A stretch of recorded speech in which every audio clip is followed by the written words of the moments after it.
সম্মানিত ভিউয়ার্স, আসসালামু আলাইকুম। দেশ কিংবা দেশের বাইরে থেকে যে যেখান থেকে আমাদের এই ভিডিওটি দেখছেন তাদেরকে জানাই অনলাইন এগ্রোর পক্ষ থেকে আন্তরিক শুভেচ্ছা ও অভিনন্দন। আজকে আমরা আপনাদের সামনে একটি অফিসিয়াল রিভিউ নিয়ে হাজির হয়েছি এবং কি প্রোডাক্ট বা কি মেশিন সম্পর্কে আমরা আলোচনা করব তার আগে আমরা একজন অনলাইন এগ্রোর প্রতিনিধির সাথে পরিচিত হয়ে নেই। আসসালামু আলাইকুম ভাই। ওয়ালাইকুম আসসালাম। জি ভাই, আজকে আমরা কোন মেশিন নিয়ে কথা বলবো? আজকে আমরা ধান ভাঙানোর 3 মাথার ম্যাজিক মেশিন নিয়ে পরিচিত হব। ধান ভাঙানো 3 মাথার ম্যাজিক মেশিনের কথা বলবো। তবে তার আগে আপনার সাথে আগে পরিচিত নেই ভাই, আপনার নামটা কি? আমি মোহাম্মদ সাকিবুল ইসলাম। মোহাম্মদ সাকিবুল ইসলাম। তাহলে আমরা এবার এই মেশিন সম্পর্কে বিস্তারিত বলা শুরু করি। হ্যাঁ জি ভাই, এই 3 মাথা অটো রাইস মিলের কাজটা কি? এই 3 মাথার রাইস মিলের কাজটা হবে আপনার ধান, এটাতে এই হুপারটা দেখতে পাচ্ছেন, এই হুপারটা দিয়ে ধান ভাঙাবে সে। এইটা দিয়ে শুধু খালি ধান ভাঙাবে। আপনার এই হুপারটা দিয়ে খাদ্য, ভেজা চাল, শুকনো চাউল, পাউডার সব করতে পারবে। জি ভাই, এই যে ভেজা চাল, শুকনা চাল, এটা আপনার প্রোডাকশনটা হবে কিভাবে, বা এটা কিভাবে মোটা করতে হবে, বা কিভাবে গরু খাদ্য তৈরি করবো, কিভাবে ভেজা চালটা আটা করবো পিঠা তৈরির জন্য? এটা আপনার আমি দেখাই দিচ্ছি আপনাকে।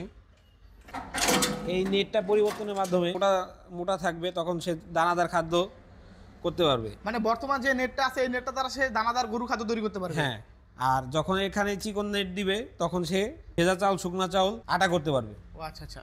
কিন্তু ওই যে পরের 3 নাম্বার যে ছোট হোপারটা আছে এটার কাজ কিভাবে করতে হয়? এইটা দিয়ে আপনার মশলাজাত সকল ধরনের মশলা নিমিষে পাউডার করতে পারবে। মানে এটা দিয়ে যত ধরনের মশলা আছে সব ধরনের মশলা একবারেই পাউডার করা করতে যাবে। ভাই এটা আপনার কত ইঞ্চি? এটা আপনার আছে 8 ইঞ্চি। কাস্টমার যদি বলে আমি 10 ইঞ্চি দিয়ে নেবো, সেটাও দেওয়া যাবে। মানে এটা হলো 8 ইঞ্চি, কিন্তু কাস্টমার চাহিদা অনুযায়ী বা যদি বেশি হয় তখন আপনার 10 ইঞ্চিও দিতে পারবো। জি ভাই, এই যে সাথে আমরা আরেকটা ছোট মেশিন দেখতে পারতেছি, এই যে এই মেশিনটা কেমন, আর এটা কবেকার মেশিনটা, কোন ভার্সনের মেশিন? এটা ভার্সন 26। এটা অনেক আগের মেশিন, তো এটা থেকে আপডেট মেশিন এইটা। আপডেট মেশিন একটা। ভাই, অনেক অসাধু ব্যবসায়ী তারা এই ছোট মেশিনগুলোকে বড় মেশিন হিসেবে চালিয়ে দেয়। তাহলে আমরা বড় এবং ছোট মেশিন কিভাবে বুঝবো যে এটা ভার্সন 42 বা ভার্সন 42 না, বা এটা পূর্বের মডেল ছিল? বড় মেশিনের ভার্সন যেটা 42 হবে আপনার পুরাপুরি লাল হবে, আর মডেল নাম্বারটি হবে 6N350। কিন্তু ভাই আমি দেখতেছি যে পূর্বের মেশিনের চেয়ে এই মেশিনের ধানের হলারটা বড়, বা ডিস্ক মিলেরটাও আপডেট। এটা কি আপডেট হয়েছে?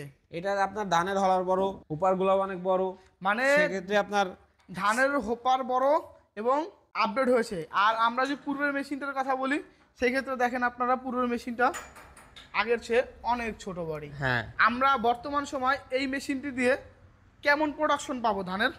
বর্তমান সময়ে আপনার প্রোডাকশন হবে 10 থেকে 11 মণ। 10 থেকে 11 মণ।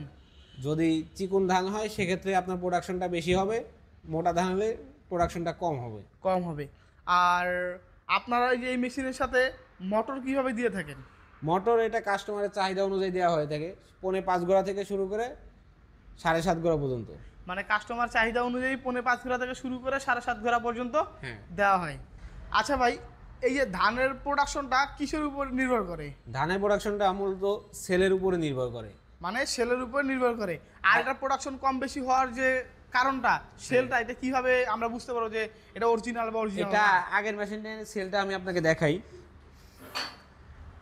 আগের মেশিনের সেলটা দেখেন, বিটগুলো অনেক চিকন, সেই সাথে প্রোডাকশন অনেক কম হবে। হ্যাঁ, তো এখন নতুনটাই যাই আমরা। দেখেন ধানের সেলের ভিটটা অনেক মোটা এবং অনেক উন্নত মানেরও সেল। হ্যাঁ, মূলত এটার উপরই ধানের প্রোডাকশনটা নির্ভর করে। আচ্ছা ভাই, যদি আপনারা এই যে রমজান মাসে বা এই মেশিনের সাথে কি প্রোডাক্ট প্রথমত দিয়ে থাকেন?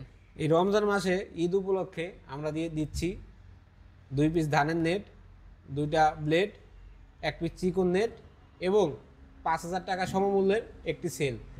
আচ্ছা ভাই, যারা এই মেশিনটি অর্ডার করতে চায় তারা কিভাবে এই মেশিনটি অর্ডার করবে? আমাদের স্ক্রিনে দেওয়া নাম্বারটিতে যোগাযোগ করতে পারে, অথবা আমাদের অফিসে এসে দেখে শুনে নিতে পারে। আপনাদের অফিসের ঠিকানাটা?